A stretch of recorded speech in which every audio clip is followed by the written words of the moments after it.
What gets you promoted? Your work, only 10% out of 100% is your work. Do you know why? If somebody is not performing well, they will not be candidates for promotion. So everybody who is a candidate for promotion is expected to be performing at a high level. So they are not going to give your work a high weight, a high rating. So only 10% of the decision to promote you comes from your performance or your work, because they will not even be considering you if your performance and your work is not good, okay? Second, impact of your work. That has a higher weight, 30%. So if the work you're doing is really relevant to your organization and very impactful, it results in the organization achieving its objectives, that will contribute to you getting promoted, but only 30%, okay? In fact, the majority of what gets you promoted is your exposure and your visibility. And that is why I started with the elevator pitch. The elevator pitch will help you with your exposure or your visibility. If you do some work and they say, oh, can somebody come and present this work? Can you present your work? Many people say, no, let somebody else present it. I've done the work, let somebody else present it. That person that you're allowing to present your work, you're giving that person, you're dashing them exposure and visibility. Even if you're shy, even if you're not a good presenter, present your work by yourself.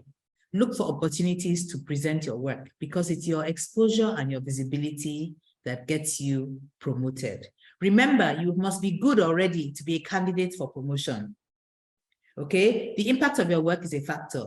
The work you do is a factor. But what is most important is when they mention your name, the decision makers can, oh yes, I know that person. Oh, isn't that the person who wrote so-and-so report?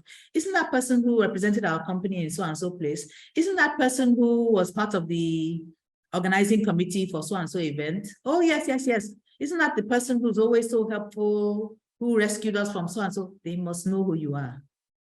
Exposure, visibility, number one. Let me know what you think about that in the chat, please. Let me know what you think about that. Second, let's go on to the next one.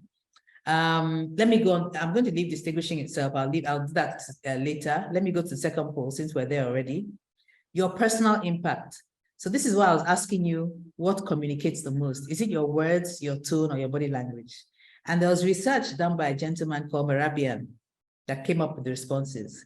And your, when I asked you in the poll, most of you said, 43% said body language, 36% said your words, 21% said your tone of voice.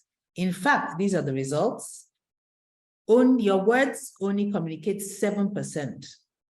So the words you say only count for 7% of your communication.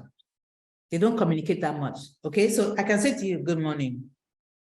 Good morning. I'm saying good morning, but because of the way I'm saying good morning, you don't believe that I'm greeting you. But if I say, good morning, that's better.